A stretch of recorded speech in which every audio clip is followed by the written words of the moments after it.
Programang ito ay rated SPG. Striktong patnubay at gabay ng magulang ang kailangan. Maaaring may masiselang tema, lengguwahe, karahasan, sexual, horror o droga na hindi angkop sa mga... Good morning mga kachikas and welcome sa aking munting channel. Nakita nga nitong si Yuhan kung papaano nga nahulog ng dagat nga ng yate itong kanyang lihim na minamahal na si Ina, kung kaya't agad-agad nga itong lumundag sa yate at sinagip nga itong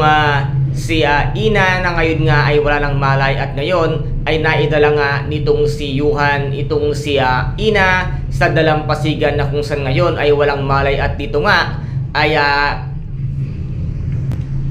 isi-CPR niya itong si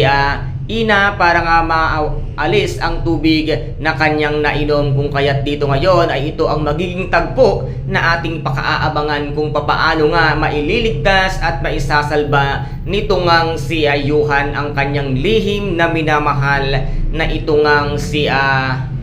Ina na ngayon ay unti-unti na ngang bumabalik at nagtatagumpay sa kanyang goal sa kanyang buhay. At dito naman ay hahanapin na ni Francis itong si Ina dahil nawawala na nga ito at dito nga niya makikita itong si Amy at sasabihin din niya rito na nawawala nga din itong si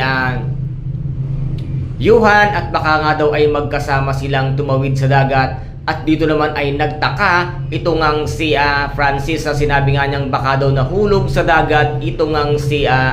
Ina, at dito ay nasabi nga niya na bakit siya ng iyong idea, siguro ikaw ang siyang may pakana at ikaw ang dahilan inihulog mo sa dagat itong si Ina, kung kaya't dito ay nasa pool itong si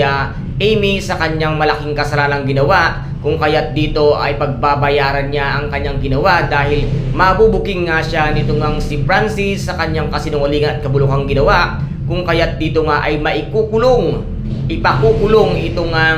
bruhang si Amy na ngayon ay magdusa ka at mabulok ka sa bilangguan. Kaya guys, ito po ang ating pakaabangan sa mga susunod na episode dito nga sa Shining Inheritance. Kung nagustuhan po ninyo ang aking videos for today, paki-subscribe na lamang po ng aking channel, paki-like and share para mag-update kayo sa lahat ng gagawin kong videos. Maraming salamat po, ingat, God bless and bye-bye!